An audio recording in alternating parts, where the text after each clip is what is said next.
Seguimos informando aquí en Pro Mañana y ya damos la bienvenida a Sandra Noguera, gerente general de la CAPRO, y también al señor Miguel Chávez, encargado de estadísticas de la CAPRO. Y vamos a hablar de un tema que, bueno, ya también se ha ganado relevancia en los últimos días. Estamos hablando de los tributos y también en este caso vamos a hablar sobre la posición de las industrias de CAPRO sobre esta reforma de la cual también ya se habla actualmente. Buenos días, Sandra, ¿cómo estás? Miguel, gracias por venir. Muy buenos días, Edgar. Gracias a vos, como siempre, al Canal Pro por invitarnos y a toda tu audiencia.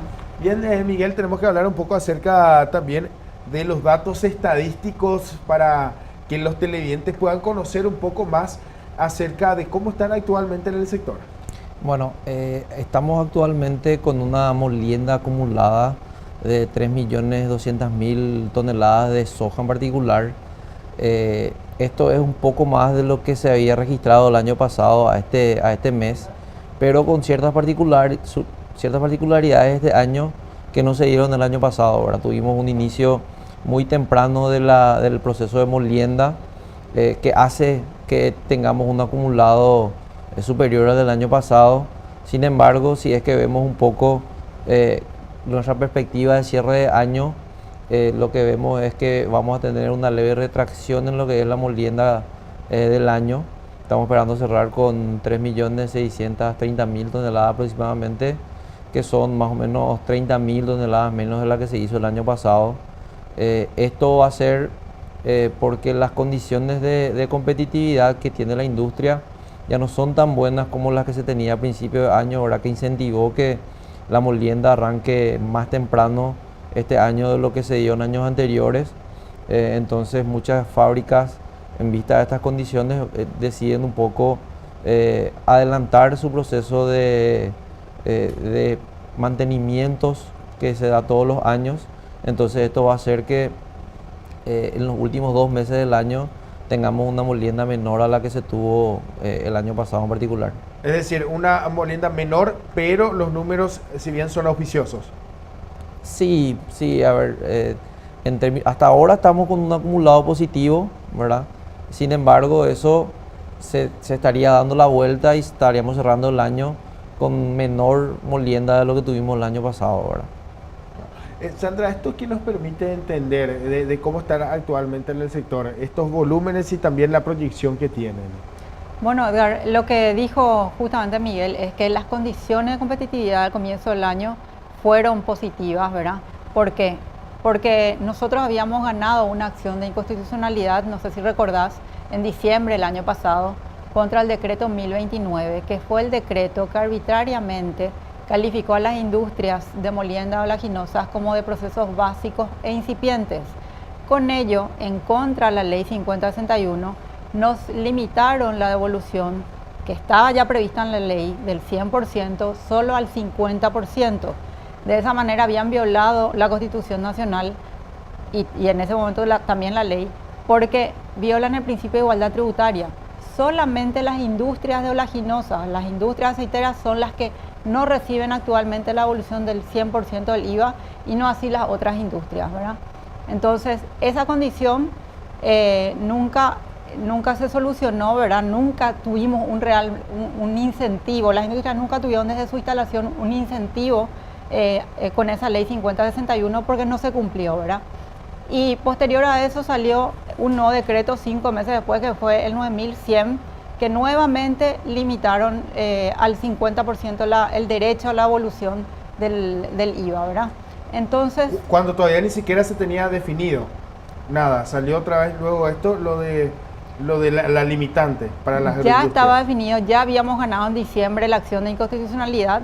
Entonces, ¿qué hizo la ministra Lea Jiménez antes de salir? 15 días antes más o menos, saca un nuevo decreto con el presidente Cartes, el presidente de ese momento, en el que nos limitan nuevamente, o sea, sacan el mismo texto básicamente y violan nuevamente la Constitución Nacional. Entonces, ese es el verdadero problema que nosotras, las industrias aceiteras, con el que tenemos que luchar, ¿verdad? Y que nos resta competitividad. Y te digo nuevamente, estos decretos violaron la Constitución Nacional y violaron esa ley, porque somos las únicas industrias que hasta el momento no tenemos la devolución del 50% y todas las demás sí tienen. Entonces es una cuestión de que el gobierno actual debería replantear eso, ¿verdad? ¿Qué modelo queremos tener? Porque como está ahora, es lo que se hace es exportar, alentar a la exportación de materias primas en estado natural, ¿verdad? O sea, de materias primas, y no así mayor industrialización dentro del país, que eso es lo que da mayores beneficios, ¿verdad? Cuando se dio a mediados de año este último decreto, el 9100/18, ¿cuál o qué expresaron ante su reclamo? ¿Qué se respaldaron para nuevamente sacar este decreto? En realidad trataron de hacer artilugios, buscaron algún sustento técnico del Ministerio de Industria que diga por qué somos de procesos básicos incipientes, pero van en contra inclusive del clasificador internacional industrial, el CIU, uniforme que está de las Naciones Unidas, que está adoptado por nuestro país, ¿verdad? Entonces van en contra de todo lo que ya ellos mismos adoptaron, ellos me refiero al Ministerio de Hacienda y el gobierno en ese momento, y hacen algo para poder paliar sus problemas de caja fiscal. Ese era el problema, ¿verdad? De esta manera ustedes observan entonces de que el sector fue discriminado para poder, digamos, generar mayores ingresos. Totalmente. Se hace y ellos reconocieron, ¿verdad? Sabemos que no son industrias incipientes, sabemos todo eso, pero tenemos un problema de caja fiscal. A partir de esto, ¿cuáles fueron los siguientes pasos en cuanto a reclamo y bueno, finalmente lograr tratar de lograr una acción para que, digamos, se deje sin efecto esto? Bueno, nosotros tuvimos acercamientos con las nuevas autoridades, ¿verdad? En su momento con el presidente Mario Abdo Benítez, también nos reunimos con Benigno López y con el actual viceministro de Tributación. Les presentamos todas nuestras inquietudes y le dijimos también a la luz de esta nueva reforma impositiva que sería bueno que tengan en cuenta qué mecanismos van a utilizar para tratar de fomentar más la industrialización dentro del país, ¿verdad? Y dar un tratamiento tributario uniforme para todas aquellas que realizan una misma actividad. ¿Ya fueron recibidos por el fisco en este sentido? Sí, nosotros ya nos reunimos con el viceministro y con el ministro de Hacienda en 2 oportunidades. ¿Y en cómo está esto hoy día? ¿Cuál es el ánimo que se tiene desde la SET con la devolución del IVA? Desde la SET es primero nosotros agradecemos la apertura, ¿verdad? La posibilidad de tener ese diálogo no tuvimos en el gobierno anterior, entonces nosotros agradecemos eso, para nosotros ya es una buena señal eso, ¿verdad? Y también el hecho que el presidente Mario Abdo con la ministra de Industria se hayan ido a visitar una de las mayores plantas de oleaginosa del Paraguay, que fue Cayasa, y donde manifestaron su interés en que se procese la mayor cantidad de nuestra materia prima dentro del país, son realmente señales muy auspiciosas para nosotros, ¿verdad? Miguel, de acuerdo a estos datos estadísticos y para que los televidentes puedan conocer un poco más, ¿cuánto representaría esto de aporte para la dinámica económica del país? A ver, hay que entender que la industria aceitera es una de las más fuertes del país, ¿verdad? Si es que uno analiza las estadísticas de inversión extranjera directa, se va a encontrar con que la elaboración de aceites es la segunda actividad con mayor saldo de inversión extranjera directa, superado solamente por la intermediación financiera, ¿verdad? Entonces, si es que miramos actividades industriales propiamente dichas, la industria aceitera es la más importante, ¿verdad? También en cuanto a volúmenes de exportación, si es que uno analiza la Capro en su conjunto, representa el 58% de los ingresos del complejo soja en general, ¿verdad? Y ahí le voy a interrumpir. ¿Te imaginas, Edgar? Representamos el 58% de los ingresos totales de exportación del complejo soja. ¿Vos te imaginas que la Capro, por ejemplo, no esté sentada en esa mesa o comisión técnica que tiene que analizar la reforma fiscal, siendo uno de los sectores más importantes de la economía del Paraguay? ¿Tienen participación?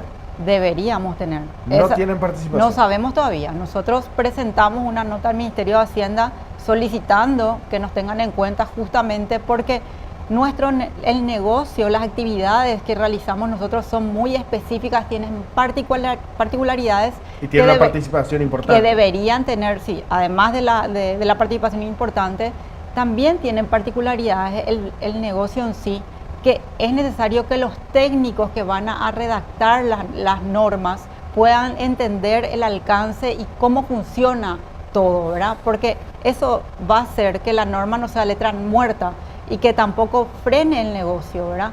Porque si nosotros ponemos normas que son prácticamente incumplibles, nos va a perjudicar a todos, ¿verdad? Porque finalmente lo que se busca es poder acompañar el crecimiento del sector y bueno, que esto genere el desarrollo del país, no agregarles trabas. Así mismo. Mal y pronto.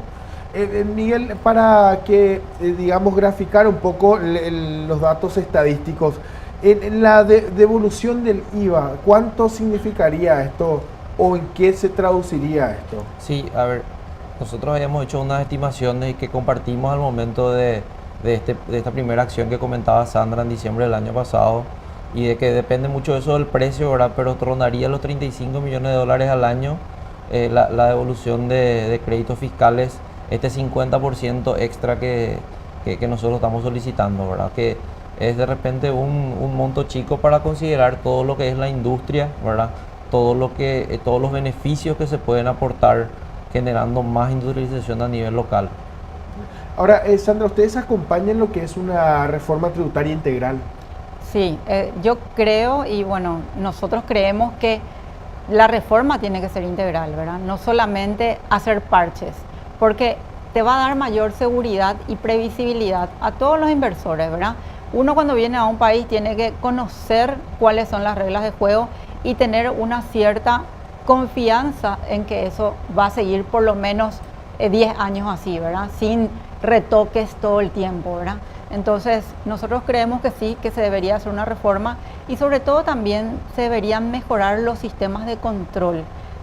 Creo que la administración tributaria debería hacer mayores fiscalizaciones en todo caso, ver dónde detectar, ellos saben quiénes son los evasores, ¿verdad? Si tienen problema caja fiscal, primero que vean quiénes son los evasores y que vayan y controlen en mayor medida y también que haya una mayor comunicación entre todas las entidades que pueden ejercer control. Por ejemplo, con Dinatran, que son los que están en las rutas, pueden hacer esa comunicación. Yo te cuento un tema, Edgar, que siempre cuando estuve en la mesa de negociaciones de los camioneros, ¿verdad? Ellos justamente decían, hay muchas empresas transportadoras que están habilitadas, que tienen RUC y que sin embargo como empresas transportadoras, pero que sin embargo en la Dinatran no están habilitadas como tal. Y eso no debería estar sucediendo, ¿verdad? Debería haber una comunicación continua entre todas las autoridades para que ellos mismos puedan controlar, además de servirse de todos los datos que nosotros les damos. Las empresas asociadas a Capro, como somos todos agentes de retención de impuestos, quiere decir que al comprar tanto bienes como servicios, nosotros tenemos que retener una parte del IVA. Y ese IVA tienen ahí, a días de nosotros hacer la retención, ya tiene ese ingreso el fisco, ¿verdad? Entonces, tienen que saber que nosotros ayudamos también a formalizar la economía y no deberían cargar tanto en las empresas que hacen un trabajo y que les ayudan a poder hacer una mejor gestión tributaria. Es decir, que las que están legalmente constituidas, que hoy día tributan conforme las normativas ya preestablecidas, van a ser nuevamente recargadas y no así la brecha de la informalidad. Bueno, nosotros no analizamos todavía detenidamente el proyecto que se presentó, ¿verdad? Creo que todavía no fue circularizado entre todos los actores y sí sería bueno que nosotros conozcamos bien antes de poder hacer un análisis minucioso y poder darte todos los comentarios sobre esa reforma. Lo que digo es que en el proyecto me gustaría que estén este tipo de cosas contempladas, ¿verdad? A partir de esto, ¿cuál es la proyección que tienen? ¿Cuál sería el panorama? ¿Podría afectarse o podrían verse los números estadísticos? Finalmente, ¿esto podría, digamos, tener una variación importante? Sí, la verdad que el panorama ahora mismo es incierto, ¿verdad? En base a todas estas complicaciones un poco que se van dando en términos tributarios, esa imposibilidad de conocer que si es que lo que se va a tener se va a mantener igual, va a haber modificación, cuál es la modificación, ¿verdad? Le pone a todas las empresas en un panorama bastante complicado, ¿verdad? La mayoría de las empresas, las industriales, tienen una planificación ya a principios de año en donde se programan todos los detalles para todo el año, ¿verdad? Entonces de repente en ese sentido era bastante o relativamente sencillo hacer una estimación para, por ejemplo, lo que va a ser la molienda el próximo año, ¿verdad? Pero sin embargo, en este contexto actual, en donde te avisan un día que mañana se va a tocar un tema de impuestos muy importante para el sector en el Congreso y no sabes cuál va a ser la novedad, te dejan un panorama de incertidumbre donde las empresas les es muy complicado planificar y dar un panorama bueno. Esto es lo que esperamos para el año que viene, ¿verdad? Perdón, Sí. es lo mismo que te pasaría a vos si querés sacar un préstamo, ¿verdad? Vos querés construir tu casa, te vas a decir, bueno, voy a sacar un préstamo, ahora la tasa de interés es del 7%, pero constantemente están diciendo, no sabes que en realidad la tasa puede ser del 20%. Entonces vos vas a estar expectante a ver hasta que se defina, ¿verdad? Claro. Y más sobre todo si no sabes si se van a aplicar ese 20% de forma retroactiva. Entonces hay varias cosas que uno tiene que, la conducta normal de cada ciudadano y sobre todo los que tienen que administrar los recursos es, vamos a ser cautelosos, vamos a ver cómo están, cómo finalmente es el escenario como para poder dar un paso. Entonces nosotros estamos en este momento esperando los resultados, ¿verdad? Es que uno siempre busca tener una proyección con un panorama más claro para poder, digamos, ejecutar un programa o un plan de acción, ¿no? Así mismo es. Lo que hace a la exportación específicamente, siempre se habla del proceso de industrialización por el cual está atravesando Paraguay, fomentar un poco la industrialización, generar más productos, generar más beneficios para varios sectores. Se habla también por otra parte del impuesto a la exportación de grano en estado natural. Esto también, digamos, hoy día está en el limbo en atención a exportamos productos ya terminados, grano en estado natural. Mira, la posición de Capro es, ya la manifestamos en varias oportunidades con respecto al impuesto a la exportación de soja. Nosotros consideramos que eso va a ser perjudicial para el productor, por eso nunca acompañamos un proyecto de esa naturaleza. ¿Por qué? Porque poner un impuesto a la exportación te resta competitividad como país. Entonces lo que tenés que ver cuáles son los impuestos que internamente podés tocar, ¿verdad? Eso es lo que debería analizar esta comisión y hacer que no haya más carga sobre el productor. El productor es el que tiene que darnos a nosotros, las industrias, las materias primas, ¿verdad? Y tiene que ser competitivo su negocio también. El que finalmente va a ser afectado dentro de todo esto es el productor. Con el impuesto a la exportación de soja, sí. Eso es lo que siempre dijimos nosotros. Y en cuanto a las proyecciones que tienen, digamos, ¿están también expectantes todavía en esto? ¿Ya van a avanzar con más reuniones? No, sí, esto es el comienzo, ¿verdad? O sea, nosotros tenemos que estar constantemente pidiendo a la autoridad un espacio para poder ayudarles a poder comprender mejor nuestras actividades, ¿verdad? Desde ese punto de vista nosotros estamos súper abiertos a que ellos conozcan de primera mano cuál es la realidad del sector para tener en cuenta todas las peculiaridades y puedan tener en cuenta eso en la normativa que finalmente se va a aprobar.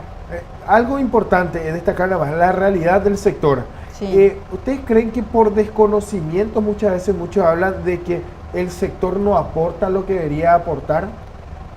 Por desconocimiento y por mala información también que se da, ¿verdad? Información que está justamente tratando de hacer sentar una posición para poder para conseguir un objetivo específico, ¿verdad? Entonces, que inclusive el Ministerio de Hacienda, cuando salió a defender ese decreto que es indefendible porque es inconstitucional, lo primero que dijo es que nosotros no aportamos, pero en realidad es todo un artilugio para aprovechar que la gente no conoce el negocio y decir realmente esto es así, cuando en realidad no es así. Tenemos que diferenciar los actores dentro de la cadena, ¿verdad?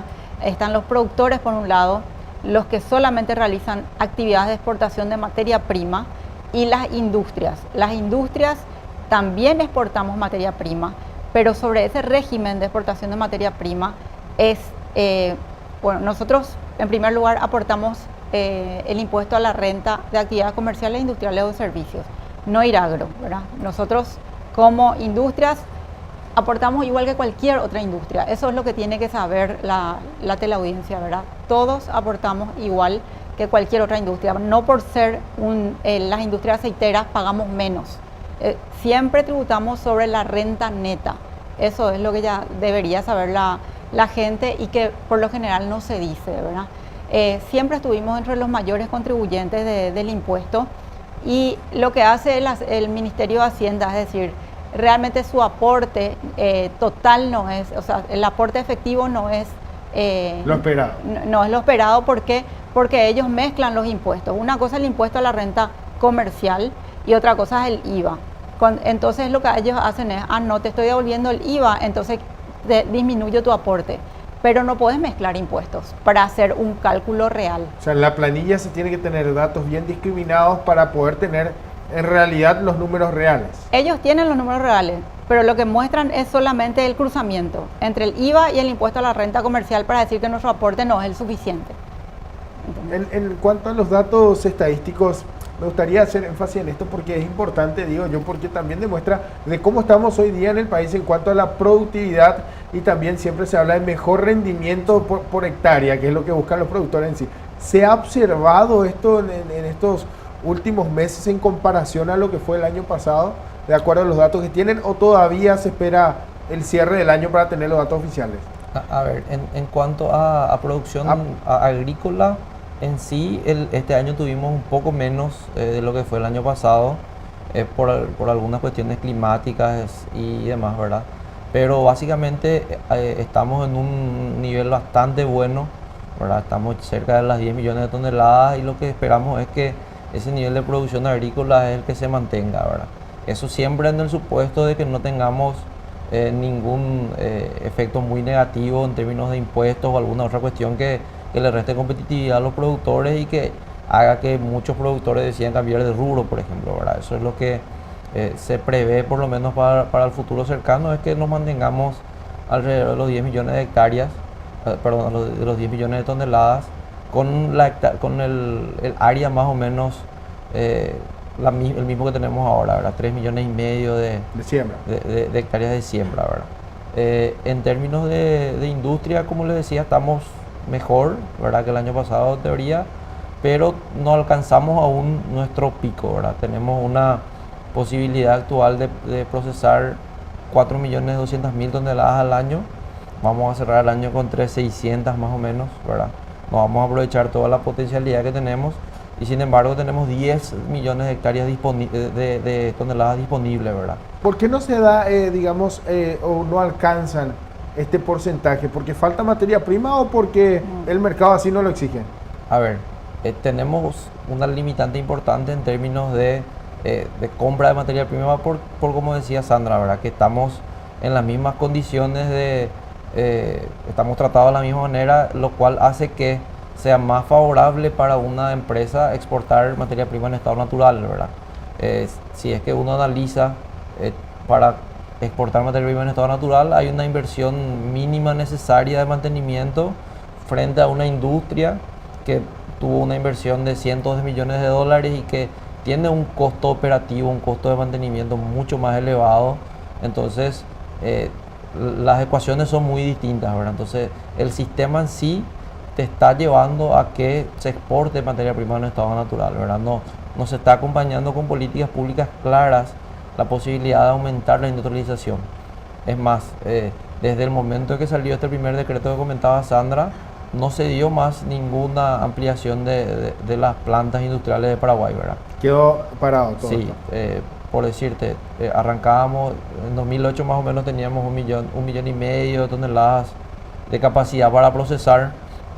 En 2013 se dio una situación que favoreció la instalación de plantas acá a nivel local, ¿verdad? Pero ni bien se instalaban estas plantas, ¿verdad?, pasando de 1,5 millones de toneladas a 4,5 millones de toneladas de capacidad de procesamiento, lo que se da es este decreto que hace que se frenen todas las inversiones. Muchas empresas que estaban incluso ya con todos los planos aprobados, con todo el proyecto hecho, deciden que en esas condiciones no les era competitivo entrar al mercado paraguayo y buscan otros países, ¿verdad? Porque finalmente este es un negocio que se maneja a nivel global, ¿verdad? El procesamiento de soja representa el mayor porcentaje de la producción mundial de soja, se procesa, ¿verdad? Entonces, si no se hace acá, se hace en otro lado. Es así de simple. Bueno, Muchísimas gracias por acompañarnos y bueno, sin duda todavía quedan muchos temas por hablar, muchos temas pendientes, pero bueno, también está hecha la invitación, o sea que vamos a seguir conversando más sobre este tema tan importante que finalmente afecta a toda la cadena de la producción en nuestro país y sabemos también del esfuerzo de acompañar al sector productivo que hacen normalmente, y hoy día lo que hacemos también es poner a los televidentes estos números y también conversar con quienes hoy día también están al frente de las empresas y de las industrias que acompañan a la producción del país. Muchas gracias por venir. Gracias. Edgar, a vos por la invitación.